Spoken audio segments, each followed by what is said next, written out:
Hola, a veces me ha llamado la atención que la gente en general diga arte y se sepa que se refieren a las artes plásticas, no a la música o a la literatura. Como que las otras artes, que no son las artes perceptibles por la vista, quedan excluidas del concepto de arte, por lo menos en sus usos más generales.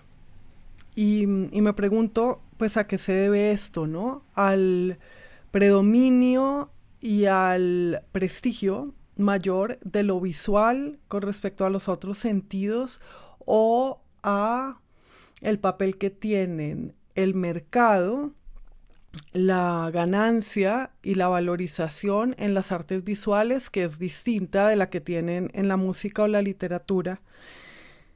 Y me pregunto también por qué sentidos se percibe lo que se lee, ¿no? Por la vista, pero desde luego que la experiencia de la lectura no es visual y no es exactamente auditiva, es como si hubiera otro sentido que es el sentido del silencio. Pero no es de eso de lo que quiero hablar. Me he preguntado también qué es lo que debe hacer el arte y qué debe dar el arte. ¿Cuál es eso más que debe dar el arte? Y cómo el arte es un don. El arte es algo que se da y que lo da todo.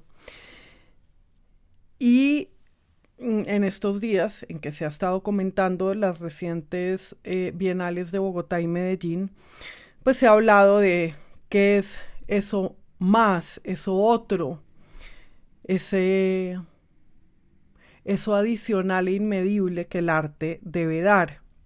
Y hemos estado distinguiendo arte de entretenimiento. El fin del arte no es que pase el tiempo de otra manera, ni que pase más rápido, ni que pase el tiempo mientras se hace otra cosa. Y desde luego que es distinta también del juego. El arte no es juego, entre otras cosas, porque el juego siempre tiene reglas. Y el arte comporta una libertad que el juego, de hecho, no tiene. Aunque parecería que el juego es lo libre, ¿no? No es. El juego siempre tiene unos parámetros. Bueno, estaba pensando cuál es la relación del arte con las reglas, del arte con las reglas del juego. El arte no tiene como función o como fin o como naturaleza la de explicar, ni la de informar, ni tampoco la de opinar. De alguna forma, el arte debe dar noticia de la posibilidad de que exista otro mundo no donde el tiempo pasa distinto, ni más rápido, ni más lento, que ese es el entretenimiento, sino otro mundo que está libre del tiempo. El arte emociona y pensemos qué significa eso. Mueve, genera un movimiento, una determinada vibración que es espiritual en las personas y el arte debe elevar.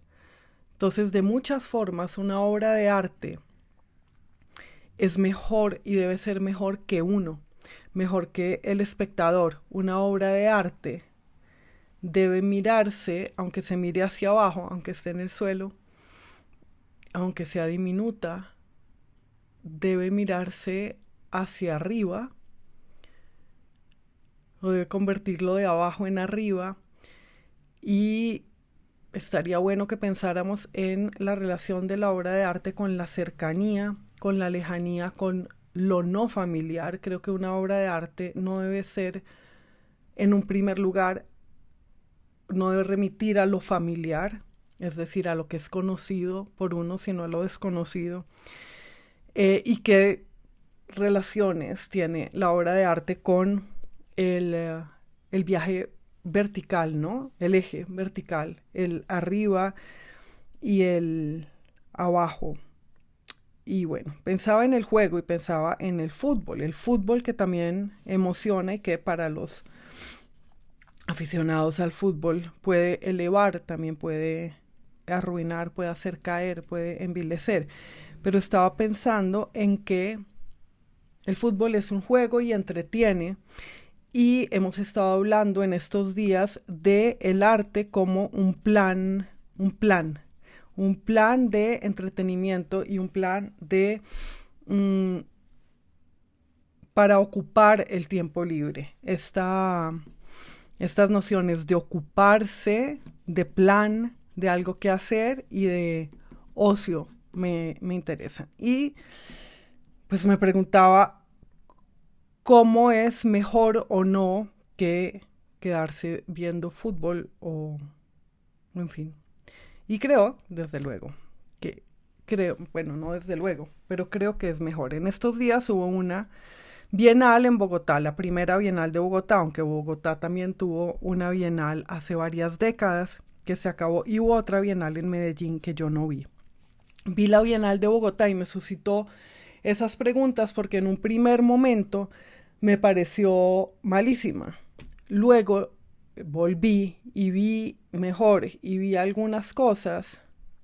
Y no solo vi muchas cosas buenas, también había visto un par la primera vez, y no muchas, vi un par de cosas, un puñado de cosas buenas, de obras de arte buenas, es decir, que emocionan, elevan, son mejores que uno, inspiran, hacen pensar en algo, ponen en otro lugar, dan noticia de otro mundo.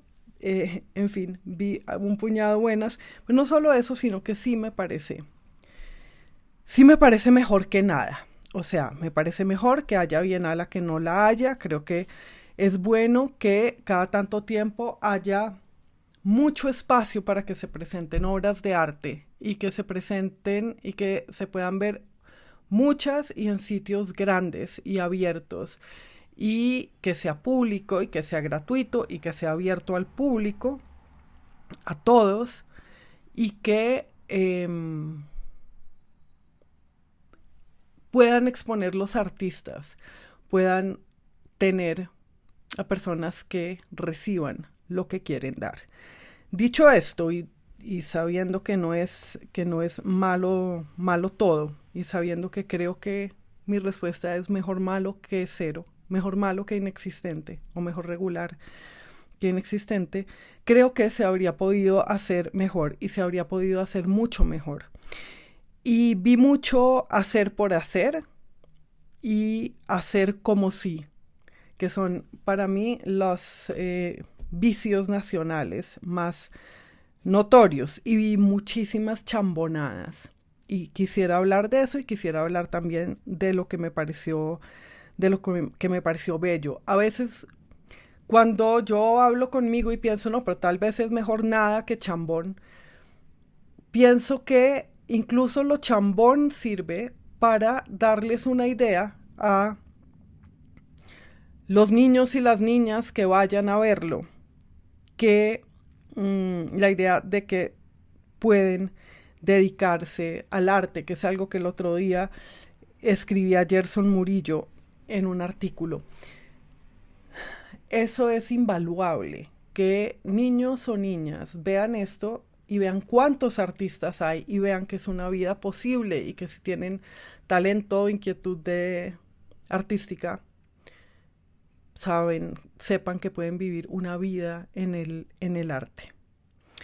Ahora, cuando me escucho diciendo este argumento a favor, pienso, claro, estoy pensando que el público son niños y niñas. Y eso tiene que ver con el talante y la actitud, por cierto, infantil y adolescente que percibí en esta bienal, como una renuncia a la adultez. Y la renuncia a la adultez tiene que ver con la renuncia o el rechazo de la sofisticación. Vi una simplificación que no tiene que ver con lo simple y sublime, sino con lo poco y perezoso. Y bueno, y entonces vuelvo a pensar en los niños, o en los jóvenes, o en los no tan jóvenes, que que puedan estar inspirados para llevar una vida artística. Y entonces me pregunté ¿a qué me refiero con esa vida artística y a ser artista? Sí me refiero a una relación especial, especialmente cercana, o sea, una intimidad con los materiales del mundo y un deseo de hacer otro mundo con los materiales del mundo. Y este cuidado con los materiales y con la materia, que es lo principal del arte plástico, es lo que no vi mucho en la Bienal. Y mi punto principal es que eso mismo, todo esto, se podría hacer bien y se podría hacer para todos bien. Y se podría hacer algo, algunas cosas que duraran, porque esa es otra cosa, ¿no? Del arte, su relación con la propia duración, la duración de la obra. Y creo que habría podido haber una reflexión más consciente, o sea, una reflexión sobre eso. Una de las curadoras de la Bienal el otro día decía en una entrevista que había aparecido una especie de policía del arte que criticaba la Bienal. Y eso, para empezar, me preocupó. No creo que ella se refiriera a, a los que hacemos esto, de mirar con detenimiento qué se está haciendo y qué se está haciendo con el dinero público y qué se está haciendo pues con la educación y la edificación de todos los colombianos. Y me preocupó realmente que descartara como policivo el trabajo de la crítica. Me parece que hay una especie de chantaje ahí, involuntario. No estoy diciendo que sea una chantajista ni nada de eso la curadora, pero me parece que se podría tener cuidado con respecto a el descarte de la crítica, sobre todo cuando se trata de una iniciativa pública y que se está haciendo con plata pública. Es decir, todos podemos criticarle. Creo que es muy interesante que se dé la crítica, y que lo de la policía del arte pues realmente no cae bien, porque además no tiene sentido. Sobre todo porque es una mala metáfora. La policía no es crítica, justamente la policía hace aplicar una ley. Bien,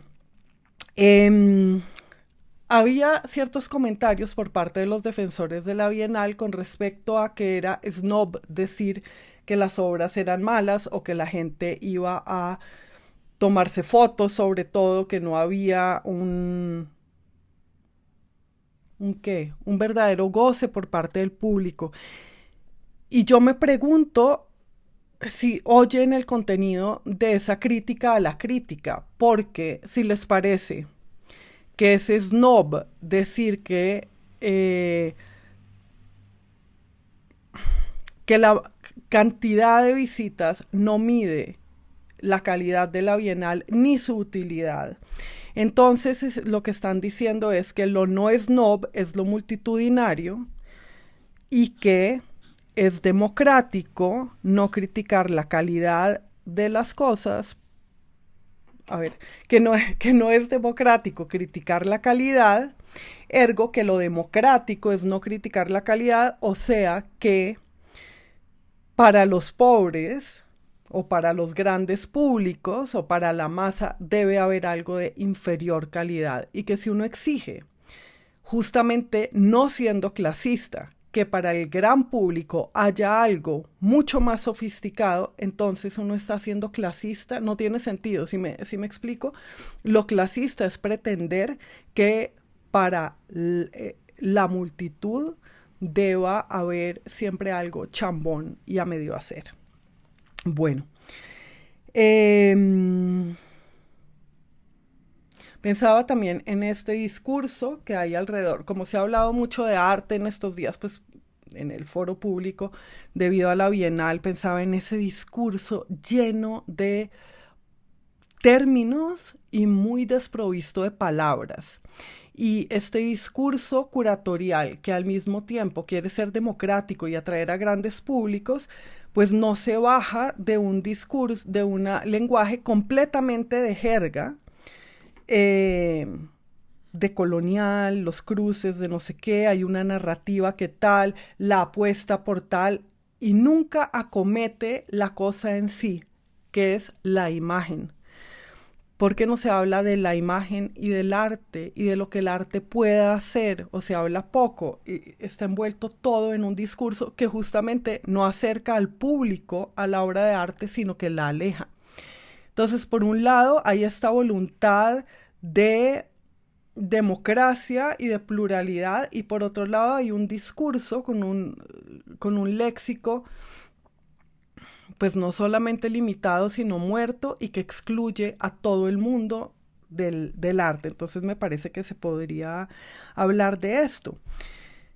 Y cómo él está llenísimo, no es un criterio de calidad necesariamente.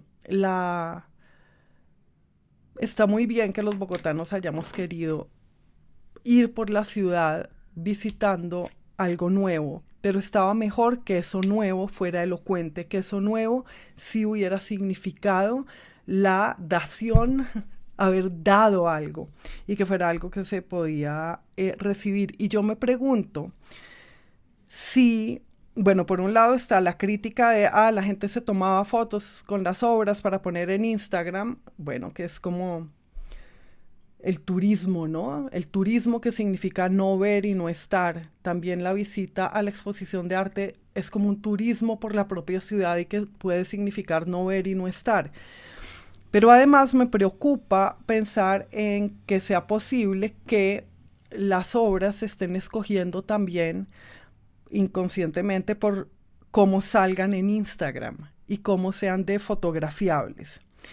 Estaba esta obra por el riachuelo encauzado de la avenida Jiménez, esta obra de poner muchas flores, gerberas sobre todo, pero creo que también había claveles y otras multicolores en el agua, que era una obra de tomar fotos. ¿Pero qué quería decir eso? Simplemente decorar para la foto.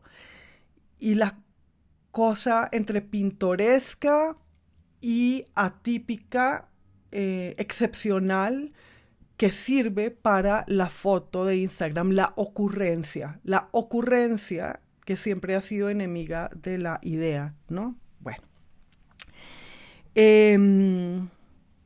Y entonces, al pensar en esa obra que ustedes tal vez vieron, que fue un montón de flores puestas en esta agua encharcada, que es un agua que casi siempre es pútrida, y es una obra, y que la obra arquitectónica de este encauzamiento del agua pues es bastante cuestionable y sobre todo es bastante anodina. Se puso flores encima y mi pregunta era por la basura. Yo no pensaba en que algo hubiera florecido o se hubiera adornado o hubiera un comentario ahí sobre la vida, la resurrección de las flores muertas o qué sé yo. Para mí era sobre todo basura, y entonces estaba pensando también en el arte del sedimento. La mayoría de lo que yo vi en esta bienal eran capas de sedimento de ocurrencias y ocupaciones, como los productos de unas manualidades o de unas terapias ocupacionales o de unas clases. Pero entonces son sedimentos, lo que servían en muchos casos más por acumulación realmente, más porque había una exposición de arte, que eran muchas obras de arte en muchos lados. Y eso pues es el sedimento, y uno puede pensar en la diferencia entre lo que se acumula y la creación y lo que surge, ¿no? Y eso me parece interesante porque en últimas una bienal también puede ser acumulación. Bien. Y bueno, y mi problema en todo caso es la chambonada, que el ser empático con la multitud o consciente de la precariedad multitudinaria o consciente de la falta de sofisticación general no es mostrar las cosas pobremente. Es decir, me parece el argumento más absurdo que decir que es snob criticar a la Bienal porque pues era para todo el mundo, entonces tenía que ser mala. Me parece descarado. Bien. Y pensaba en otra cosa sobre el arte, en una articulación entre gravedad y libertad. Creo que las obras de arte tienen que pesar y que hay un miedo a pesar, al peso, porque el peso requiere proceso y elaboración y requiere mucho riesgo, incluso el riesgo de ser pesado. Y pensaba en cómo los artistas o las instituciones de arte tienen miedo a ese peso, a la gravitas, a la gravedad. Y sabemos por una de las leyes principales que obedecemos, que es la de la gravedad, que el peso de algo tiene que ver con la atracción. Entonces, ese miedo al peso es también un miedo al deseo, a lo realmente deseable. Entonces, por un lado está lo pesado, creo que algo tiene que pesar, tiene que tener un significado, un contenido y un sentido para que pese y por ese peso te atraiga y por ese peso te diga algo y te obligue a escuchar. Y vi eso en muy pocas obras y vi eso en muy poco del criterio curatorial que escogió esas obras. Y luego, junto al peso, pongo la libertad. ¿Qué tan libres eran esas obras? Vi tantas veces los mismos discursos, un discurso entre político, entre obviedad y galimatías, no en todas las obras y de hecho en muchas no, y quiero aclarar una vez más que hubo varias obras que me interesaron mucho, pero había esta restricción con respecto a las expectativas, qué es lo que se espera de una obra, ¿no? Se espera cierto contenido político y social, se espera cierta adhesión a un modo de pensar. Y entonces pensaba en la libertad, pero también pensaba en la libertad porque me parece, no digamos objetable, pero sí interesante leer las directrices de la Bienal. La Bienal esta partía de la pregunta sobre la felicidad, que me parece una pregunta que es como la típica pregunta de, uy, sí, esa es la pregunta, y luego vemos que en realidad ha sido la pregunta de la ética, pues desde hace 25 siglos. Entonces no hay novedad en eso realmente y sería chévere por lo menos reconocer que no hay novedad y que la pregunta por la felicidad, que es la pregunta ética, pues nos vinculara con nuestra propia historia como seres humanos, pero acá era como si se la hubieran inventado, como si fuera una inquietud que se hubieran inventado en la Bienal y tenía varios apartados o aspectos y me pareció que esos aspectos estaban explicados en forma de listas y que era todo un poco ChatGPT, aunque también me pareció que en algunos de esos había cierta investigación y que si uno los miraba más de cerca pues eran interesantes. Por ejemplo, había un apartado que era la Tierra Fría.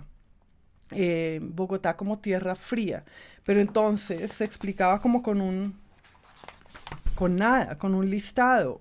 No había profundidad en el planteamiento de ninguna de estas directrices o marcos conceptuales, como se llame la Bienal. Entonces eran goce y ocio, explora la acción colectiva, el carnaval, el juego y las experiencias compartidas del disfrute de la ciudad. Pero me parece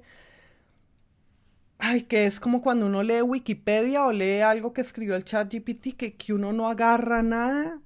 ¿Qué carne se podría dar a esto? ¿Qué vida se podría dar a esto? Que no sean listas, ¿no? Ritual y naturaleza. Indaga en los paraísos artificiales, los estados alterados, los procesos de sanación y las conexiones rituales con la naturaleza en la vida urbana. Conexiones rituales con la naturaleza. O sea, esto es como de drogas pero ¿por qué no llamarlas así? Bueno, no sé, estratigrafías, que es un neologismo.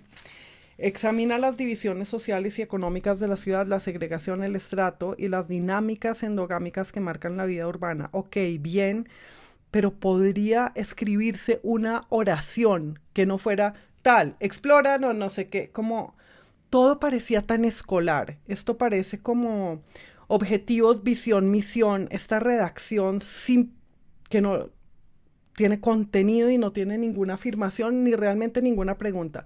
La otra, el otro campo, área, no sé, eje, tierra fría. Se centra en Bogotá como ciudad de clima frío, abordando su ecosistema, sus particularidades ambientales y cómo la geografía y el clima moldean la experiencia urbana. ¿Por qué no se pone algo de esto? Algo sobre la altitud, sobre el oxígeno, sobre la absorción del color, no sé, algo. La promesa reflexiona sobre la ciudad como territorio de migración, refugio y aspiración donde las personas buscan oportunidades y una vida mejor. Ok, sí, pero entrale un poquito más y de pronto inspiras a los artistas que a la vez inspirarán al público si hablas de la tierra prometida. O sea, ¿qué significa eso de allá hay una tierra que es para ti, que está pues en el éxodo de Moisés y está en la promesa de Don Quijote a Sancho Panza? O sea, está en la mismísima creación de la amistad y del vínculo social. No sé, di algo más, es lo que me refiero. Si vas a hacer un texto, puedes no hacer un texto y dejar en completa libertad la cosa, pero si vas a hacer un texto, di algo. Y ese algo no es bajar línea, no es decir tienes que hacer esto, sino justamente inspirar. O sea, ¿qué tal que la labor curatorial comprendiera, que me parece interesante, en vez de esta especie de índice tonto de listas, o no tonto, tampoco quiero calificarlo así, pues si entraña cierto trabajo de pensamiento, no mucho. ¿Qué tal que en vez de solo esto hubiera 3 o 4 preguntas para de verdad inspirar a los artistas, no dirigirlos luego? Y luego viene es que parece además una de estas categorías borgianas, nada que ver con nada, optimismo tóxico, cuestiona el auge de la autoayuda y la presión social por ser feliz, criticando la felicidad como mandato y producto del mercado. O sea, ahí está directamente bajando línea, diciendo, los artistas de esta bienal debían pensar en esto, en que hay un optimismo tóxico de la autoayuda, me parece un poco superficial. Y pensé cuando pensaba en el sedimento y en la basura, en ese prólogo increíble de La hojarasca de Gabriel García Márquez, que ojalá que lo vuelvan a leer. Solamente quiero leer un parrafito, ya que eso me hizo pensar en La hojarasca. Era una hojarasca revuelta, alborotada, formada por los desperdicios humanos y materiales de los otros pueblos, rastrojos de una guerra civil que cada vez parecía más remota e inverosímil. La hojarasca era implacable. Todo lo contaminaba de su revuelto olor multitudinario, olor de secreción a flor de piel y de recóndita muerte. Bueno, era como esto, ¿no? Y entonces me preguntaba también, pues, ¿para qué se hace esto? ¿Para qué hacen los artistas una serie de obras que me parecían como expresivas y no reflexivas? Una cantidad de obras en las que los artistas parecían querer, jóvenes sobre todo, parecían querer decir quién soy, véanme, y no qué he pensado, no qué es el mundo a través de mí. No lo vi todo en la Bienal, no vi lo que había en el archivo ni en los parques y me habría gustado porque me parecía además pues importante ver lo que había justamente en esos lugares públicos, pero vi todo el eje central que era de la Avenida Jiménez. No vi la obra de Mateo López, que me gusta y que me habría gustado verla, vi las fotos. Y las veces que fui al Odeón, una vez estaba cerrado, la primera vez, aunque era domingo, así que también creo que hubo muchas fallas a ese respecto. Para que algo esté abierto al público, tiene que estar abierto al público. Y luego cuando fui, que faltaban como 5 días para que se acabara la Bienal, ya se había acabado lo del Odeón hacía una semana o 2, lo mismo que lo del Colombo. Y entonces también, pues se podría evitar esa experiencia de frustración de voy a ver y está cerrado, ¿no? Bien. Museografía no había. y me parece que esa es como la crítica principal que tengo, no como la que es que muletilla, ¿no? La que tengo yo, como tantísima gente, de cómo la ausencia de museografía es tal vez la crítica principal que tengo con respecto a la Bienal. El trabajo de un museógrafo no es un trabajo técnico, como me dijo una amiga museógrafa con la que fui la segunda vez a ver las obras de la Bienal. La primera fui con una amiga experta en patrimonio, y de hecho la mirada de ellas pues ha influido mucho en este monólogo, y les agradezco. No voy a mencionarlas por nombre porque uno nunca sabe si las personas quieren que las metan en un rollo. Bien. La museografía, como me decía mi amiga museógrafa, no es un trabajo técnico, no es montar, no es cómo clavar el clavo, ni tampoco es de decorador, y no es superflua, no es secundaria. Tiene que haber museógrafa en una exposición así. En cada una de estas exposiciones tenía que haber alguien que supiera cómo mostrarlas, cómo ponerlas, cómo crear espacios, porque cada uno de estos recintos de exposición es un mundo y crea una serie de emociones y genera una serie de ideas. Y entonces, esto me pareció lo peor de la Bienal. No había atmósferas, no se creó en ningún momento esto porque probablemente no hubo museógrafas realmente competentes. Y yo pensaba, por ejemplo, en el Palacio San Francisco estaba la obra de Kevin Mancera, muy a la entrada, que es una obra gráfica que a mí me gusta muchísimo, y unos dibujos buenísimos, pero estaban puestos en unos paneles como si fueran stickers en una pared de gigantes. Y esos paneles estaban separadísimos de las paredes en el Palacio de San Francisco. Uno de los principios de esta bienal era supuestamente la relación entre arte y arquitectura, y llamar la atención sobre los espacios urbanos, algunos de ellos abandonados como el Palacio de San Francisco, pero eso no tenía nada que ver, eso no fue lo que hicieron. Lo que hicieron fue ignorar las paredes del sitio y poner paneles en los que pegaban una obra gráfica, al peor estilo cartelera de bachillerato o de primaria. Y entonces decía, bueno, la museografía debe crear atmósferas y debe crear lugares. Cuando se dispone una obra junto con otra obra, al lado, después o antes de otra obra, el efecto es que una obra hable de la otra, que las obras se comenten entre ellas y se hagan visibles para el espectador con lo que sucede entre ellas. Hay como una intimidad de las obras mismas de las que surge algo. Y ese algo es una vocecita que suena adentro del espectador. Entonces mi punto es, las obras visuales, de artes visuales, los dibujos, las obras escultóricas, las instalaciones, son también obras auditivas, y no porque tengan una música al tiempo con lo que se ve, sino porque las obras deben decirte algo.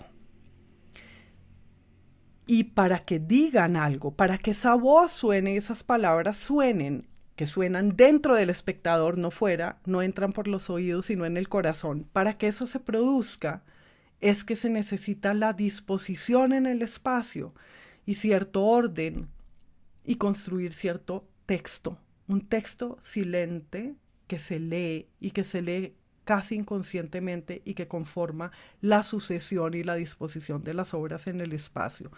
Y hay que crear unas atmósferas que son lo que hace que tú sientas estoy en otra parte, hicieron un lugar para mí. Esta era una bienal sin lugares, sin atmósferas y por tanto sin que se dijera nada, sin sonido y sin silencio, sin que se dijera nada adentro del espectador, que el espectador no se podía decir nada a sí mismo porque las obras no le decían nada. Entonces es una manera de enmudecer una obra y de matarla, de inutilizarla. Bueno, en algunos momentos oí a los mediadores, que son unas personas a quienes están contratando en la Bienal y en otros eventos artísticos, creo que en Arbo también, o en el Salón Nacional. Y me parece chévere, me parece interesante que haya esos mediadores porque pueden hacer unas cosas espectaculares. También puede ser, bueno, también sospecho de que creamos que hay la necesidad de una mediación entre la obra y el público. Significa que la obra es cada vez más muda, ¿no? Pero bueno, esos mediadores podrían hacer cosas interesantes y seguro había unos que lo hicieron. Los que yo vi fue unas en las salas de la Universidad Jorge Tadeo Lozano, que estaban recibiendo a unos grupos de un colegio de niños. Entonces, entonces uno decía, ay, diría, ay, qué chévere que los colegios traigan a los niños a ver arte. Pues estos niños pasaban por todas las salas y las mediadoras, o no sé si en este caso eran las mediadoras o la profesora que venía con los niños, lo que se puso fue hacerles barras, como coros. No, no, no, no, no, no, no, no, no, no, no, no. Bueno, pero una de las mediadoras, además sí les estaba hablando de los niños no sé de qué, y tenía un megáfono. En unas salas chiquiticas, con un grupo de 12 niños, tenía un megáfono, porque siempre hace falta aturdir. En fin, que yo vi a los niños pasar por las obras, rapidísimo, por una obra súper interesante de Adrián Gaitán, y no veían nada, pero de hecho tomaban fotos. Los niños de 9 años, 10, no sé cuántos tenían, tomaban fotos a las obras sin verlas, como turistas enloquecidos. Y no vi que los mediadores ni las mediadoras se acercaran a ningún niño que tomara una foto y le dijeran, ¿pero te das cuenta de qué es esto? Esto está comentando sobre esto. Había una obra escultórica que con bolas de tenis imitaba las bolas que hay en el Poporo Quimbaya y estaba expuesta al lado de la moneda. ¿Cuál es la moneda que tiene el Poporo Quimbaya? ¿Es la de 100 pesos? Bueno, no sé. Al lado de la moneda y había todo un juego con las abolladuras y los brillos y yo me acerqué a un niño y le dije, pero ¿te das cuenta de que lo que sale en la moneda es lo que sale ahí mismo? Y el niño enseguida se interesó, dijo, ¿pero qué es esto? Y yo, un Poporo Quimbaya. ¿Y qué quiere decir Poporo? Me dijo. Uno con muy poco puede obligar a la gente, obligarla, hacerla ver. Y creo que eso es lo que tendría que hacer los mediadores. Desde luego habrá unos que lo hacen, pero lo que yo vi fue nada. La otra instancia en la que vi una mediación en esas visitas mías a la Bienal fue en la exposición de María Fernanda Cardoso.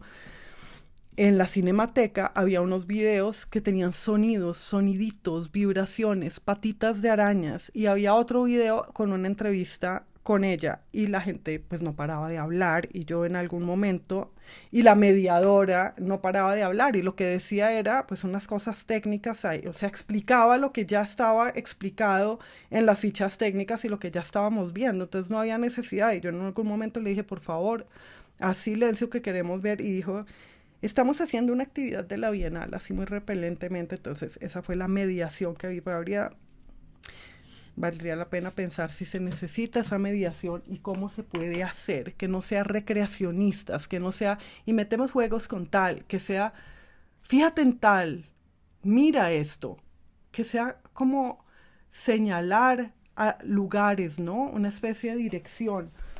Una especie de acompañamiento y de guía, claro, como no se puede decir guía porque guía es antidemocrático, entonces se dice mediador y lo que termina haciendo un mediador es precisamente una interferencia y un parapeto que no se necesita, es decir, una pared entre las personas y las obras. Pero además me pregunto, ¿qué es esa foto que el niño toma? Ese instante de evidencia que impide el ver, que impide la evidencia. O sea, ese para después, ese estuve, ¿a quién se lo va a mostrar? A nadie seguramente. Y lo que hace es postergar el instante de la experiencia. Yo casi que prohibiría en las bienales, en todas las instancias de arte, tomar fotos. Y sería interesante.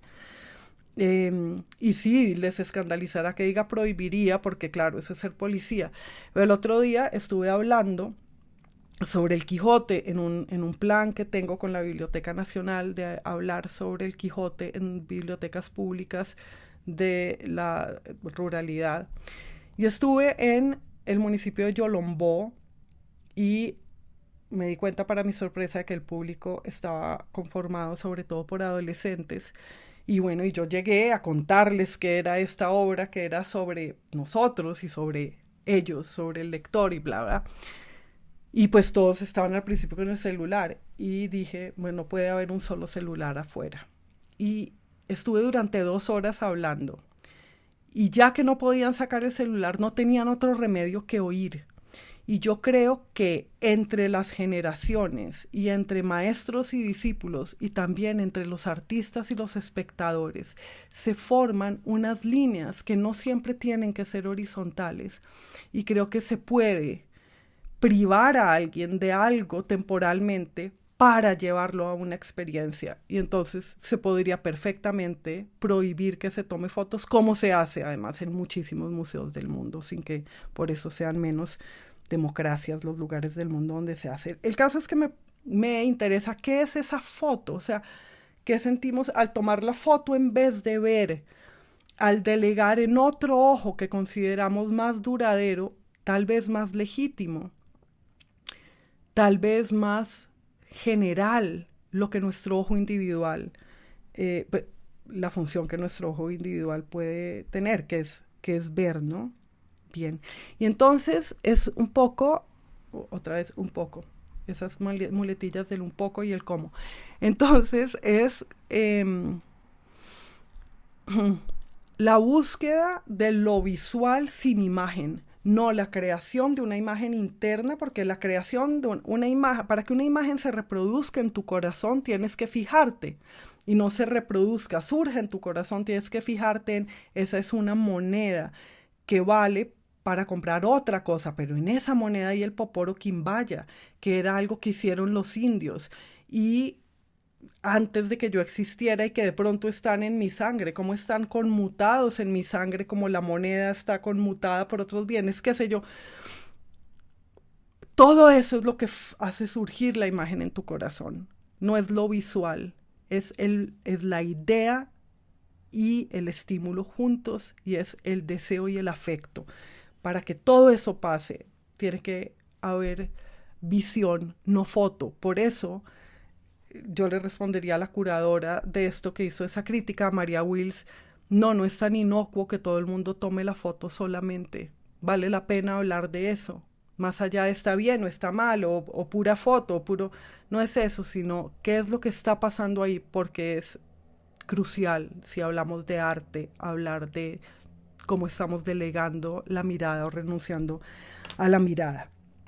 Y el hacer, y lo del hacer por hacer, ¿no? O sea, ¿para qué llevan a los colegios? Es para pasar por, y sin embargo, incluso en ese pasar por, insisto, hay algo valioso que es, los niños se van a acordar de que existen exposiciones de arte y por ahí, si les gusta dibujar, se les ocurre que pueden ser artistas y eso siempre es bueno. Bueno. En la exposición de la Tadeo yo no entendí cuál era el hilo o el principio o el interés curatorial. Me pareció que los textos, algunos de los textos de las fichas técnicas eran descriptivos y aportaban, ese otro verbo horrible, y daban algo que te ayudaba a formar esa imagen íntima. Otros eran unas explicaciones que no tenían ni ton ni son y que obedecían a una necesidad de cambiar lo que estabas mirando para valorizarlo. Y eso me interesa también, como el discurso curatorial de la ficha técnica transforma aquello que ves en otra cosa, que no es la que estás viendo. Realmente nada de lo que dice eso, la ficha, con su jerga y sus cosas, nada de lo que dice está en la obra. Y eso me interesa porque es un valor falso, es como la plata en el banco, es una inflación y es un interés, es una suma de intereses y tiene que ver entonces con la deuda. La obra de arte incurre en una deuda que el discurso curatorial no está pagando ni saldando, pero está inflando. Me parece súper interesante todo esto, pero entonces todo se vuelve como una especie de columna editorial, de artículo, y no hay nada contemplativo en esas fichas técnicas tampoco, no había. Repito, algunas descriptivas estaban muy bien y eran útiles por lo menos, pero no había ninguna poesía, ninguna idea, ni ningún interés en el espectador realmente en esas fichas técnicas. Y algunas decían que era la obra, decían algo de la obra, como ya dije, que no estaba en la obra. Y entonces yo me preguntaba también por esa especie de conquista del fuero interno. No hay nada dentro de una obra y yo digo que hay adentro de la obra, y eso me pareció interesante relacionarlo con la inteligencia artificial, con los algoritmos y la ambición de leer las mentes. Bien, poesía viene de, o se relaciona con el verbo poiesis, con poiesis, que es hacer, y con el verbo griego que traduce hacer, crear. Una obra de arte es una cosa final, no es un proyecto de una cosa, que es algo en lo que insistió mi amiga museógrafa y que me pareció muy interesante. Poiein en griego es hacer y es crear, no es lo que habría querido hacer, lo que yo quise hacer en esta obra, no importa, si no lo hiciste, no lo hiciste, no está ahí.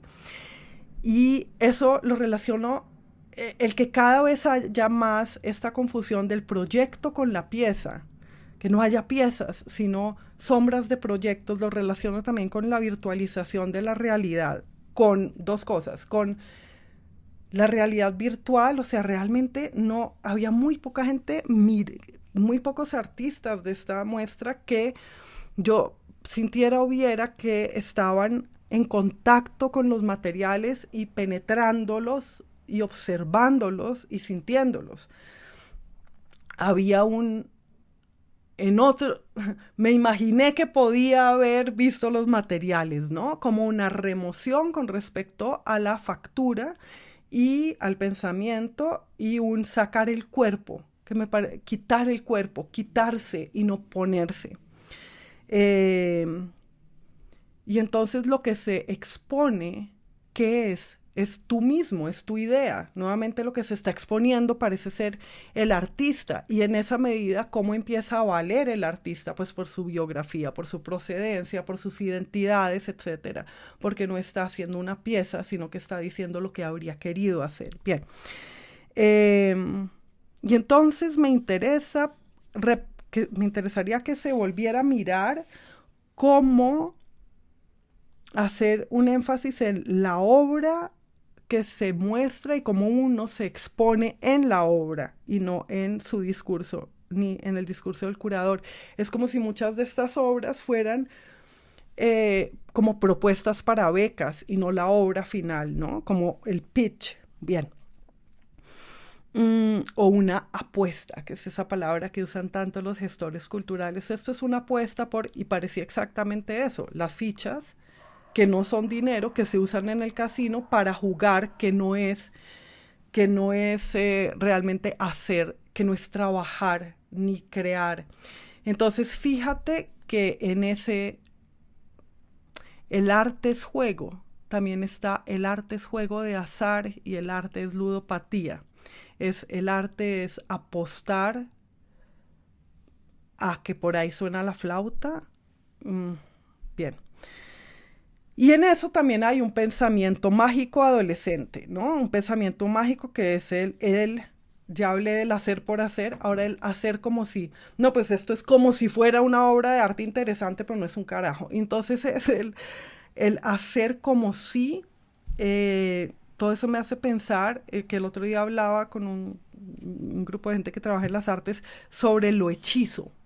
Lo hechizo, que no es lo hecho, sino lo casi hecho, lo que es como si estuviera hecho, pero esa palabra hechizo también se refiere a la magia, a la influencia mágica de un conjuro, de unas palabras sobre una acción. Entonces, al hacer algo hechizo y no hecho, o sea, algo chambonamente hecho, se está también esperando que por alguna magia eso quede hecho y transmita algo, y lo que es hechizo y no hecho no puede transmitir mucho, su calidad transmisora es muy baja. Em, a la salida de la Bienal, mi amiga y yo nos encontramos con alguien que encomió como la falta de ambición de la Bienal. Dijo como, no, a mí me gustó porque no era muy ambiciosa. Y nosotras decíamos como, precisamente, eso está como demasiado, ¿no? Demasiado poco ambiciosa. Entonces también tiene que ver con ese carácter bogotano de lo poquito, lo avaro y lo pulguiento, ¿no? Bien, sigo con el recorrido. En el Parque de los Periodistas, donde está el edificio del ICFES, que es un edificio que está yendo hacia la ruina, un edificio de Aníbal Moreno, que forma parte de nuestro patrimonio arquitectónico, pero de eso hablaré, pues no sé, de ese desastramiento hablaré en otro monólogo, supongo, esos edificios que dejan arruinar porque no cumplen con los parámetros antisísmicos, entonces me imagino que con ese mismo criterio dejarían caer todas las catedrales de Europa. Eso es estúpido y en fin. Pero en ese edificio, entonces, se supone que, bueno, me han dicho, no estoy segura, que la obra de arte que iba a haber en ese edificio, que es del artista mexicano Héctor Zamora, consistía en que hubiera agua rodando por la fachada. Y a mí eso me parece interesante porque la pregunta por el agua es la misma pregunta, puede ser la misma pregunta por la felicidad. Pero les pareció, según me contaron, y he tratado de que lo verifique alguien, pero no lo he conseguido, pues según me contaron, les pareció pues poco ecológico que con esta crisis que hubo hace poco del agua en Bogotá y del agotamiento de los acuíferos, se hiciera esta especie de fuente. Lo cual también me parece estúpido, porque una fuente de agua, pues es agua reciclada todo el tiempo, no es necesariamente un desperdicio de agua. Además, esa agua luego se puede usar en riego o qué sé yo. Podría justamente, si uno fuera responsable y no perezoso, hace la obra, o los curadores dicen, no, haga la obra con agua y luego parte de la obra es que encontremos qué hacer con ese agua después. No, lo sustituyeron por polisombra azul, ese tejido asqueroso que usan para las obras públicas. Unas telas azules eran en vez de agua porque no se podía hacer agua. Es algo increíble, me pareció eso, que era absolutamente pésimo, pero terminó siendo buenísimo para mí porque eso se convirtió en lo más icónico de lo bogotano. La chambonada por pereza y por avaricia y por falta de imaginación. Ese tela en vez del agua. A ver si la tengo por acá porque se la quiero mostrar aunque se nos alargue esta cosa. Ah, por acá está. Bueno, esa tela en vez de agua en la fachada de un edificio. Ah, ¿dónde está? Justo ahí enfrente, en el Parque de los Periodistas, había otra cosa increíble, que era esta, bueno, ya les muestro las telas, ¿dónde están? Vean, entonces estas eran las telas en la fachada del edificio. Y luego en el Parque de los Periodistas, allí mismo, estaban estas bolas unidas por unos palos. Esto no es nada, esto es la Feria de Ciencias, como cuando uno le tocaba hacer el modelo de la molécula en la Feria de Ciencias. Ni un carajo es esto. Pero al lado estaba el discurso curatorial. Yo creo que era esto.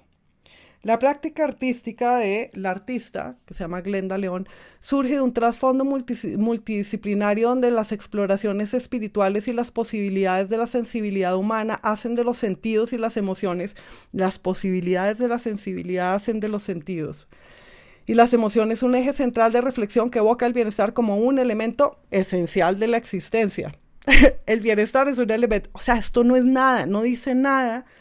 Y además la obra no dice menos todavía. Y luego, creo que era acá, de un todo existencial y creativo que busca desde sus obras la conexión entre mente, cuerpo, espacio y sonido. Su trabajo desafía incesantemente nuestras percepciones del mundo. Bueno, no sé qué.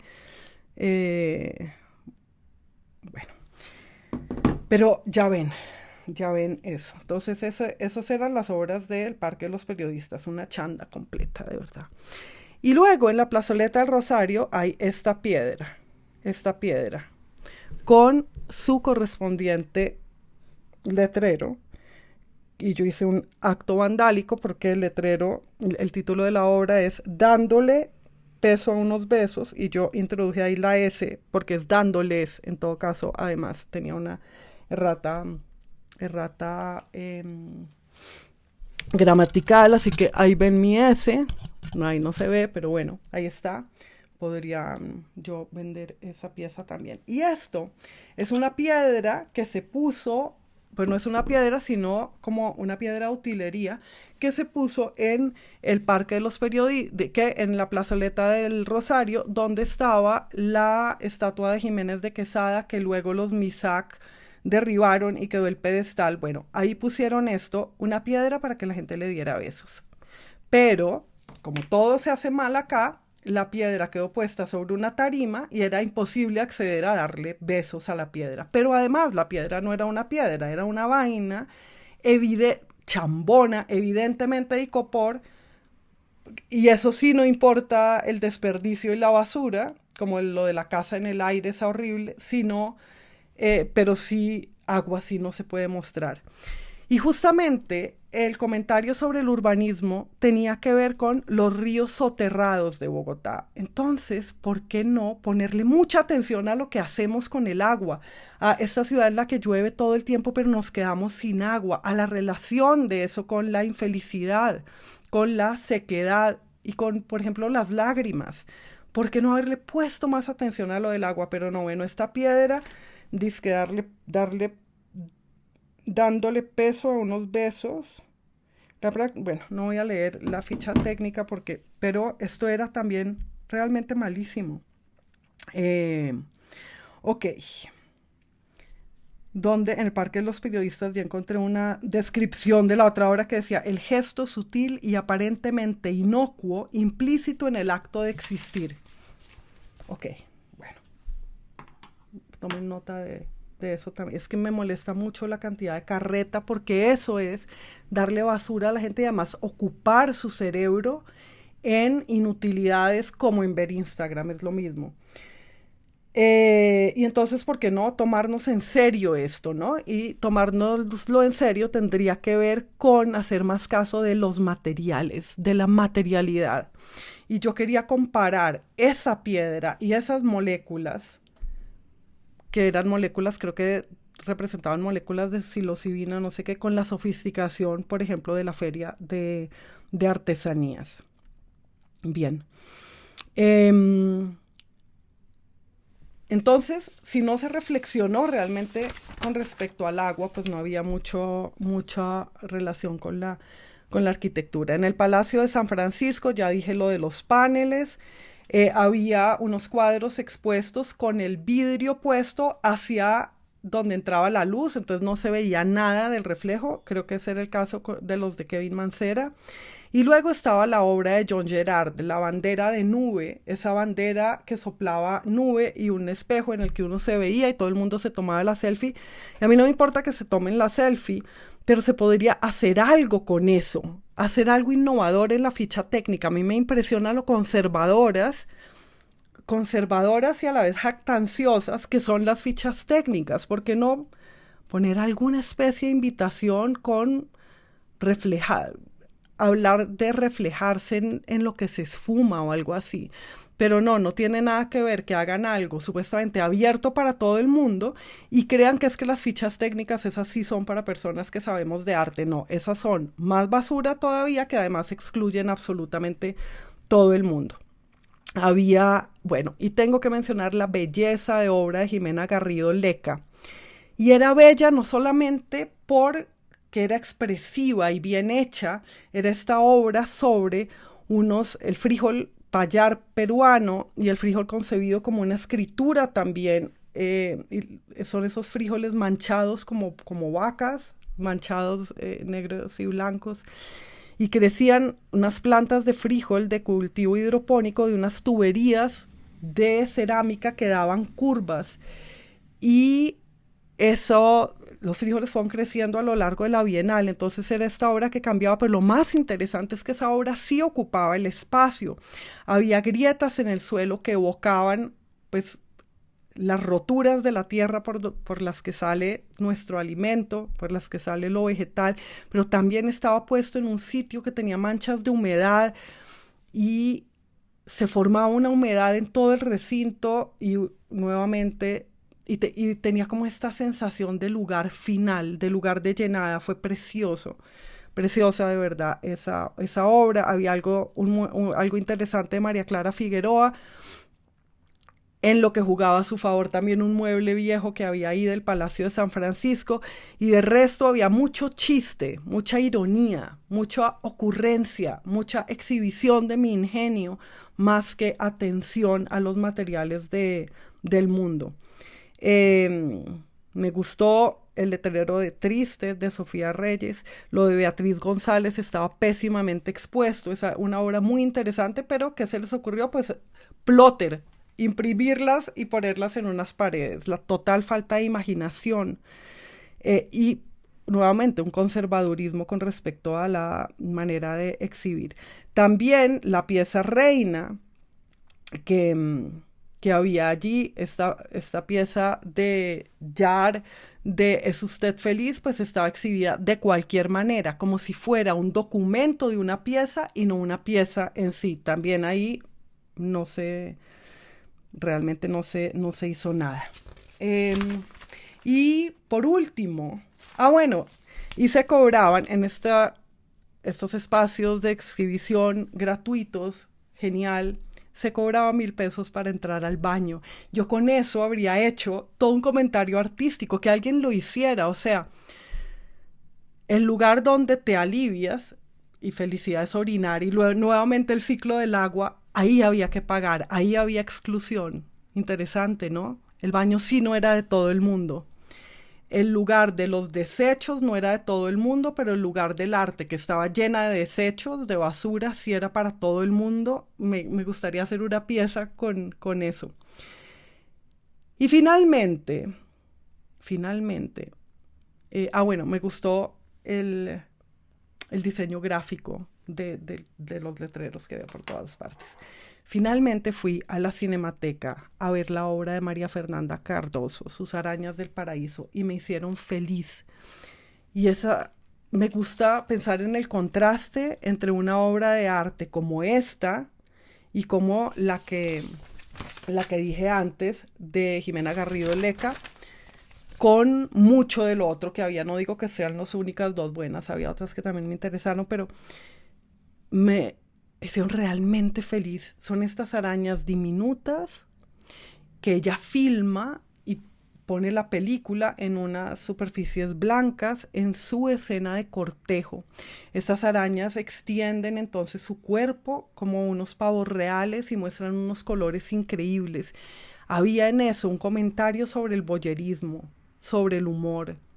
Pero también la artista se exponía en esa obra, exponía su paciencia, su capacidad de admirar y de ser admirable, y nos hacía pensar sobre la admiración y nos inspiraba y elevaba, y me hizo pensar en cómo la mirada a lo pequeño que se vuelve enorme, lo que traducía también es cómo lo que pisas, lo que está bajo tu suela, entre tu suela y el suelo, porque son arañas de 5 milímetros, se vuelve en una foto enfrente de ti de 260 veces su tamaño, se convierte en un dios. Como las criaturas más pequeñas son la imagen de nuestros dioses también. Y entonces, ¿cuál es la relación entre el tamaño y la divinidad también, ¿no? Estaba bien montado, se le dio su lugar. Ella les daba lugar, un lugar distinto a esas arañas en nuestra vida, y también el espacio de la Cinemateca le dio un lugar justo a esta exposición, y con eso se formaba una intimidad, una reacción o una acción del corazón. Realmente se escuchaba algo. Y en últimas, lo que querías escuchar, lo que te susurraban esas arañas era: mira el color. Y eso producía gran felicidad, era efectivo. Y entonces esta exposición de María Fernanda Cardoso y ese dar lugar me pareció una lección para el resto de la Bienal. Ella decía en un momento dado de la exposición: me llama la atención no lo hermosas que son, sino lo pequeñas y sofisticadas. Y quiero que pensemos en la sofisticación. Un cuadro blanco completamente, un lienzo blanco puede ser completamente sofisticado, pero sí lo es. ¿Cómo se ve el tiempo y el pensamiento en las obras de arte?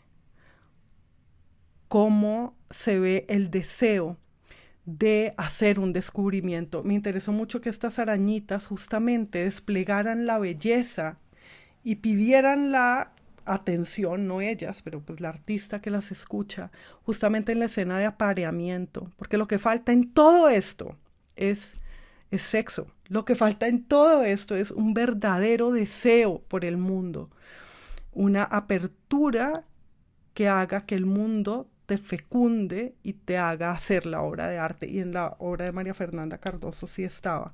Bueno, está bien largo este monólogo, así que lo dejo aquí y gracias.